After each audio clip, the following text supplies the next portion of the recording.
Okay. I'm glad that the podium is a bit higher. I'm a short guy. Thank you, everyone. My name is Tashi. This talk is more targeted towards IP folks, so if there are optical experts in the room, my apologies. Those of you who have heard this yesterday during the workshop, you can check your emails or reply to your messages. All right, moving on. The buzz recently has been this, where from a multi-layer separate IP and DWDM networks to a single layer IP over DWDM network. But then for IP people, before we go optical, we also need to understand a bit more fundamentals before we actually make this a reality. So this talk is an attempt for me to get our IP folks up to speed with the optical fundamentals. Talking of fundamentals, I'll start from optical power. How bright is the light, right? That is what optical power is. And how bright is the light at any point on a given link. The way we measure things, you have decibel, which actually gives you a relative change. It's a log ratio of two values. But it doesn't tell me what the value is. It doesn't give me an absolute value, right? It shows me some relative change. So for IP folks, if you hear something or if you see something is 10 dB, all it's saying is it's 10x of something, 20 dB is 100x of something, minus 10 dB is 1/10 of something, but it doesn't tell you what that something is. So for optical power, we need a reference, and that reference is 1 milliwatt, hence dBm, right? So 0 dBm being 1 milliwatt, which means 10 dBm is 10 times of 1 milliwatt, minus 10 dBm is 1/10 of 1 milliwatt. So IP folks, it's an easier way for you to calculate, to remember things. The other fundamental thing is chromatic dispersion, right? Physics says light travels at different speed. Once you split light into different colors, your longer wavelengths tend to bend a bit less, which means they might travel a bit faster compared to shorter wavelengths which bend a bit more, so they travel a bit slower, right? Which means if it travels over a distance on the other sides, although they all started at the same time, the different colors of light actually reach at different times on the other side. What does that do? That means your light pulse actually starts broadening, right? And over a distance, this broadening becomes a problem. The problem is as light broadens, you start overlapping at each other, and if I'm a receiver at the other end, it becomes really difficult for me to distinguish the signals. And for IP folks, it means bit errors, right? So dispersion causes that problem. And one way we measure the signal quality is we use a ratio called the signal-to-noise ratio, right? In its most simple form, it's a ratio of your useful signal to your unwanted noise, right? I was at a NOG I won't name the NOG, but a NOG in Asia where I was giving a talk. There was a keynote also happening in the morning, but everyone else in the crowd was also talking. That NOG had a 0 dB signal-to-noise ratio, right? So it was the signal and noise were both of equal power.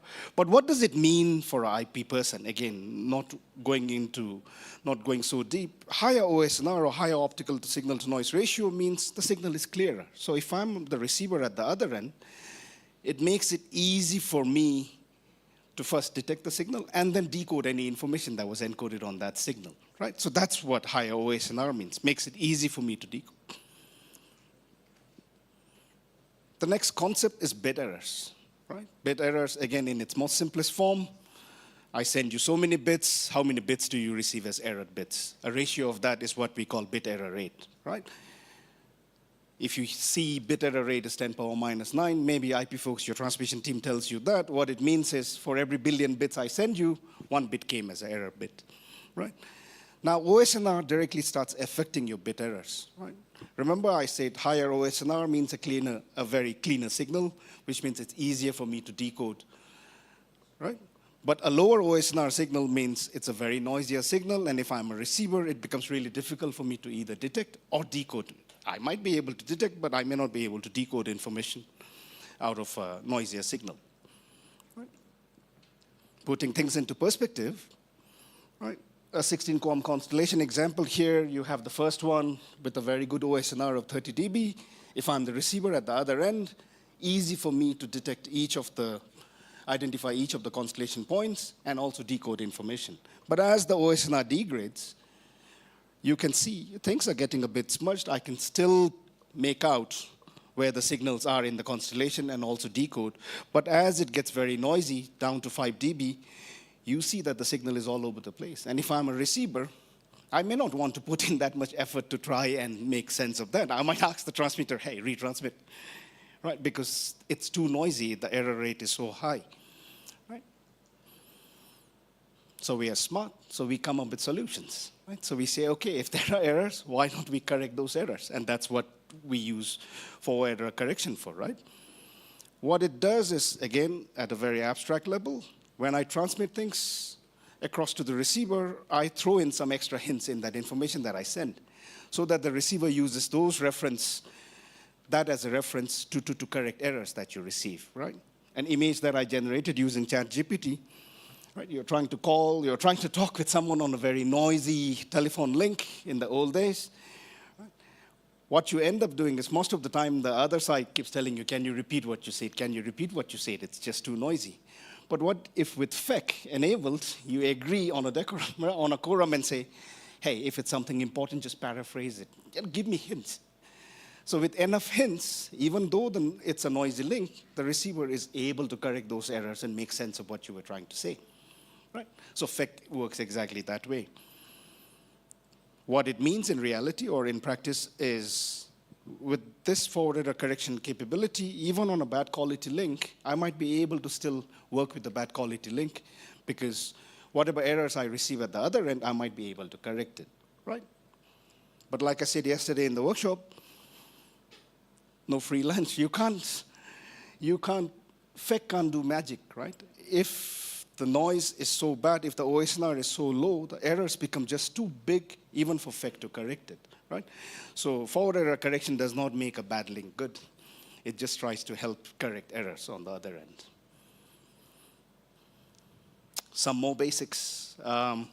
For me to send data from A to B, I need to be able to encode my digital signals onto light wave, right? Light still is electromagnetic wave. We still live in an analog world, right? And I need to be able to encode my digital signals onto that light wave, send it across to the other end then decodes that information, right?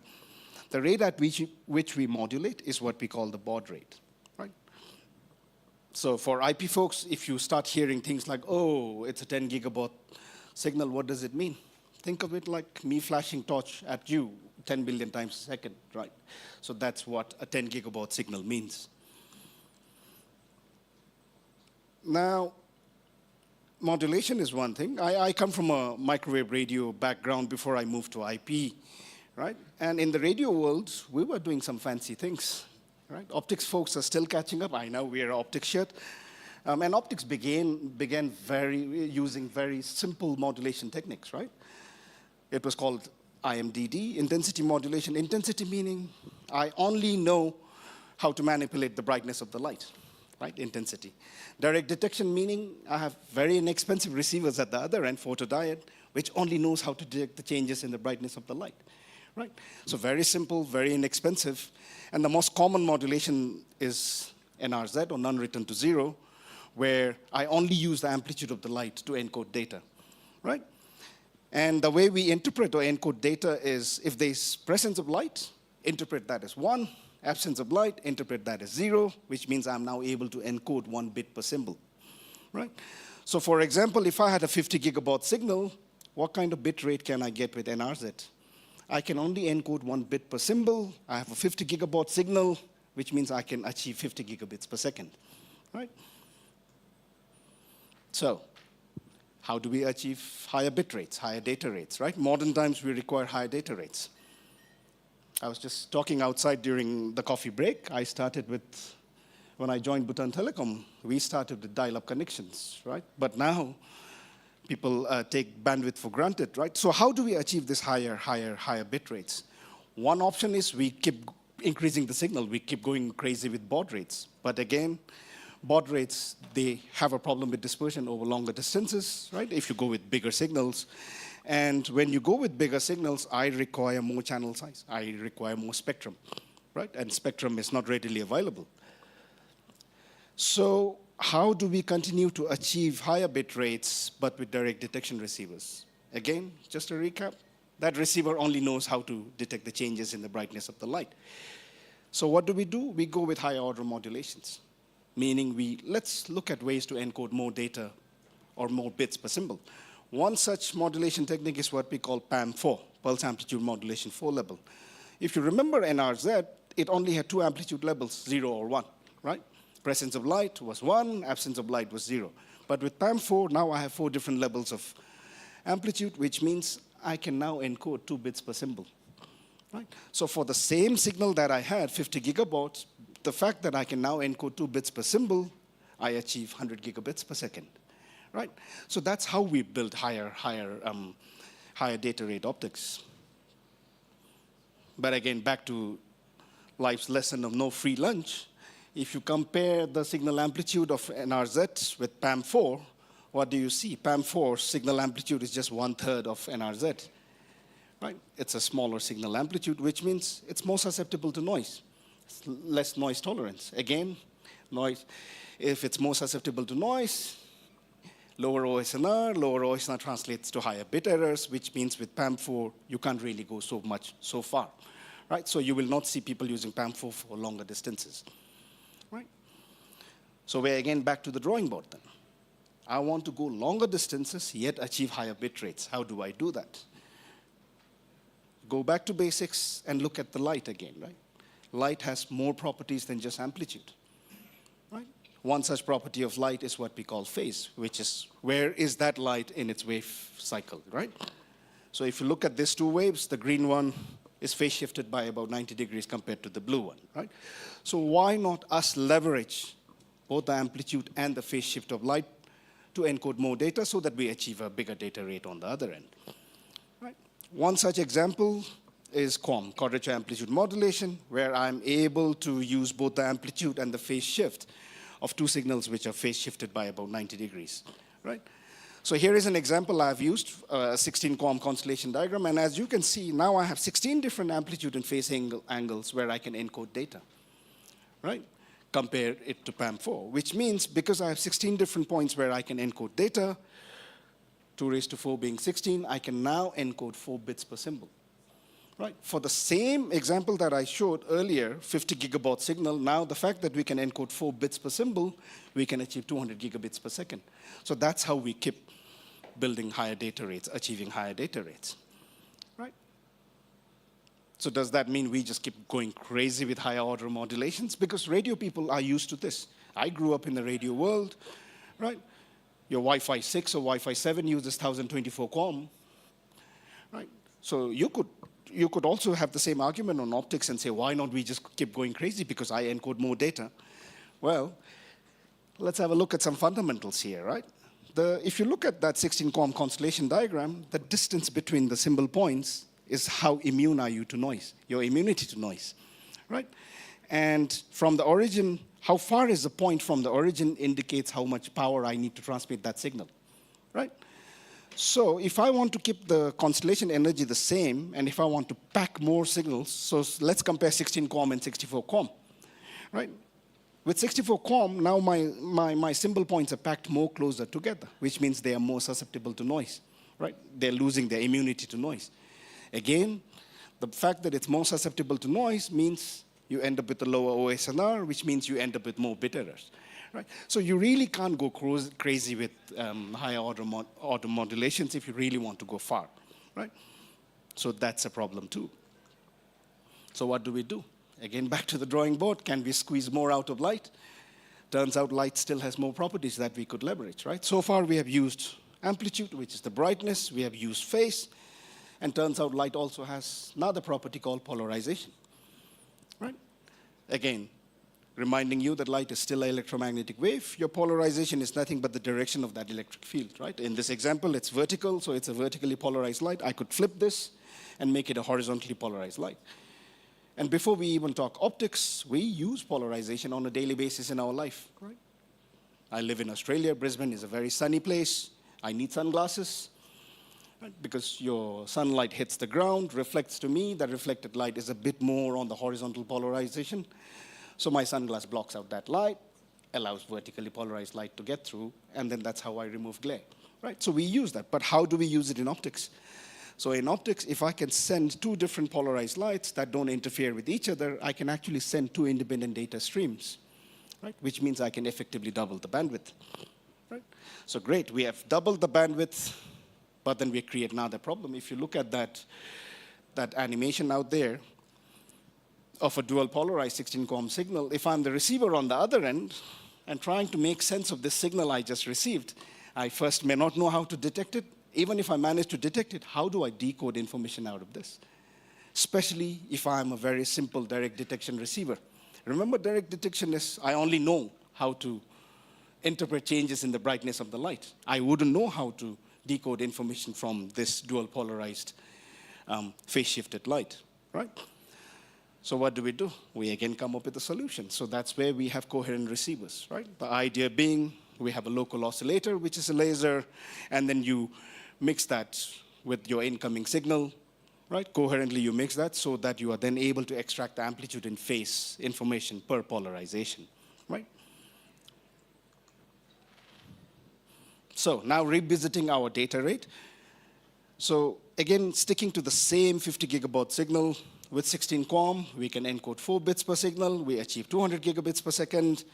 And now we send it through dual polarized light. We double that. We achieve 400 gigabits per second, right? Using more properties of light. And compare that to what you could achieve with NRZ PAM4, right? In reality, though, for 400 gig, our signal size is about 60 gigabaud at 75 gigahertz, right? Which means we end up achieving about 480 gigabits per second. But for a 400 gig Ethernet, I need only about 425 gigabits per second. So the remaining 55 to 60 gigabits is the overhead that is lost to forward error correction and your pilot signal insertion. Again, the fact that there is no free lunch, right? Because you want forward error correction, it's an overhead that you need to account for, right? And good thing is, as IP guys, we don't have to worry because someone does that magic. That magic is being done by something called the DSP, the digital signal processor, right?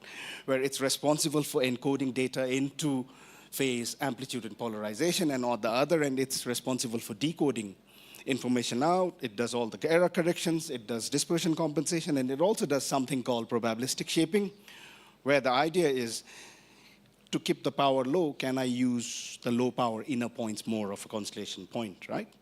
For IP folks, you don't need to know much. Think of your DSP as a noise-canceling headphone, right? That can auto-translate, correct errors for you, right? That's what it does. So that then brings us to the modern coherent optics, right? So coherent optics, all these concepts that I just said gives us coherent optics. But a coherent optics on the left, right? Your right, my left, it's a 100 gig transponder card, which is coherent capable, but it's as big as my laptop, right? The early coherent line cards were as big as my laptop, and then they consume quite a bit of power. It consumes about 150 watts of power, right? But now, thanks to miniaturization techniques, silicon photonics, and Moore's law and the rest, we now have a QSBDD or OSB, which is actually smaller than this clicker that I'm holding, right? That can do 400 gigabits, that can do 800 gigabits, right? So the magic is in those coherent optics becoming pluggable, right? We can plug them directly onto our routers and our switches. That's where the magic happens, right?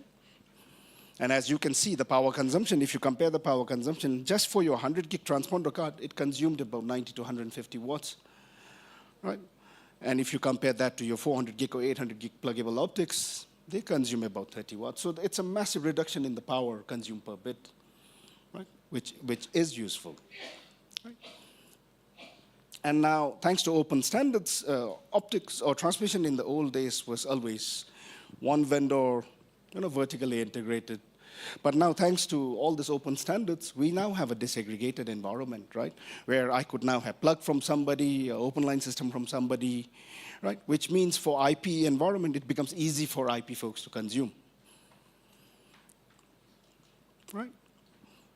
And thanks to that, it's one thing for our plug to be pluggable onto a router or a switch. It's another thing for that router or switch to be able to communicate with the plug, right? How do I control, how does the host, whether it's a router or a switch, How does it manage? How does it control that plug? Right? And thanks to the open standards, we have common management interfaces which are standardized now, right? The idea being a plug from any vendor should be pluggable on any hardware that you have, at least in principle, right? Vendors have we all know vendors. Vendors have lots of ways to make sure it may not work all the time. But at least in principle, the standard says a plug should be portable across any vendor platform you have, right? And what that means for an IP guy is now, all of a sudden, I have the ability for this optical telemetry or information to be visible on the IP side.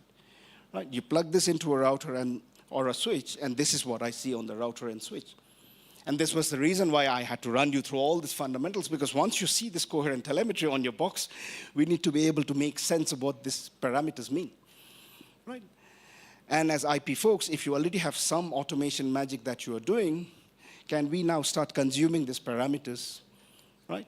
Can we now start consuming these parameters, define your thresholds, and that gives you the ability to react to network events before things start failing, right? In the old days, in a traditional setup, until things fail on the optical side, on the IP side, I may not have that visibility, right? But now with this ability, the fact that I can now see all these parameters directly on my routers and switches, it means at upper layers or with using any automation framework I'm using, I might be able to react a bit quicker to incidents. Right? Which means now, with that ability, the fact that coherent optics is now pluggable, with the fact that we have open standards that allow us to manage these plugs properly, you have lots of options where to deploy this, right? A simple dark fiber, sure, why not, depending on the distance and the link quality. And most of us live in the middle one, a point-to-point DWDM world, right, where our pluggables play really well, right? And if you have a full-fledged DWDM system, now, thanks to open standards and desegregation, you're even able to use those plugs in a full-fledged DWDM system, right, as alien waves. But reality is also important, right? While pluggable is great, not every link would be pluggable. There might be some very bad quality links or very long-distance links where your plug may not do the magic. So in that case, you might need to fall back to your classic embedded optics, right? Because the problem with the very small form factor QSFP or OSFP, QSFP-DD or OSFP-based plug is the power that the plug consumes. Now, we are moving away from something that was 5 watt per port on a switch or a router to something that's 30 watt per port, right? So we can't really go crazy with the plug because it's limited by the host. Whereas with with embedded optics, you may not have that thermal threshold, right, which means you could run those algorithms a bit more aggressively. You could let the DSP consume a bit more power so that you can push things a bit further, right? So that's why before you go fully pluggable, you might need to rethink a few things, right? The biggest one being the power consumption, right? All of a sudden now on my switch or router, I have something that consumes 30 watts. If I have 10, 20, 40 of those plugged into my router or switch, it consumes a lot of power, right? And that's why you might want to look at your vendor platform and see if they allow you to populate the whole of your switch or router ports, or do they recommend you to use alternate ports? Maybe you use it in even number ports, or maybe you use it only on odd numbered ports. So please do look up your vendor data sheets for that, right?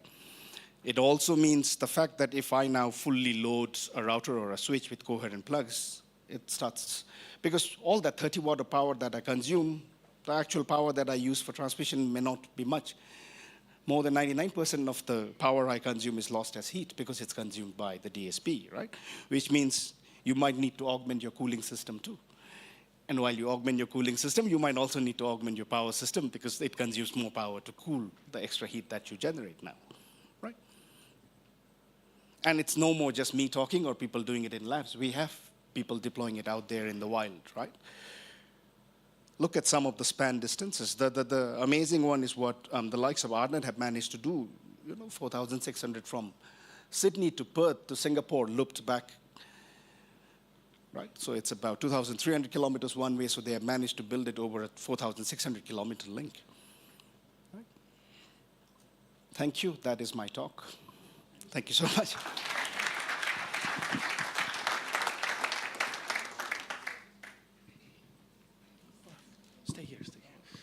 Thank you, Tashi. So do we have any questions? Are there any questions for him? No, he's shaking his head. Doesn't want questions. We do have time, and I see someone walking to the mic. Okay. Hi, Graham from the internet. Question around FEC, error correction. I've got equipment where the error correction is not turned on either side of the link. It's going into an optical network, and sometimes the optical network is not working well, and it's throwing away frames and stuff.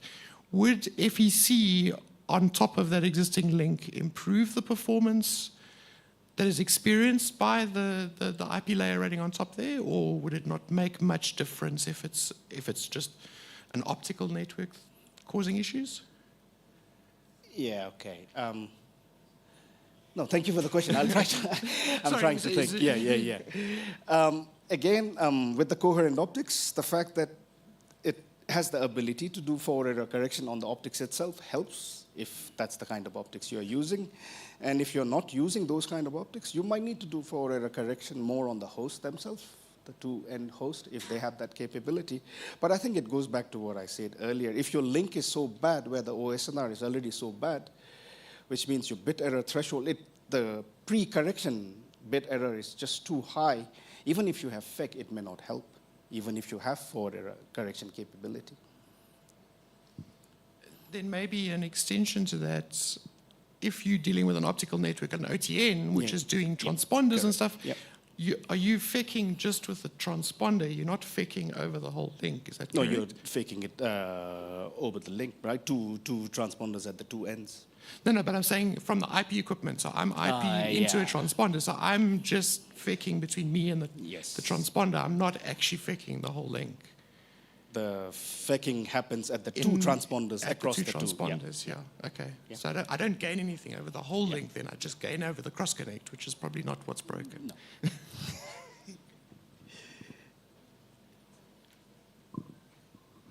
I don't see any other questions, so I would give you your small speaker gift, and thank you very much for the presentation. So here, give me a big applause. So last, for this session, we have Mark Tinka, which will guide us through using this knowledge that we just learned about to build an optical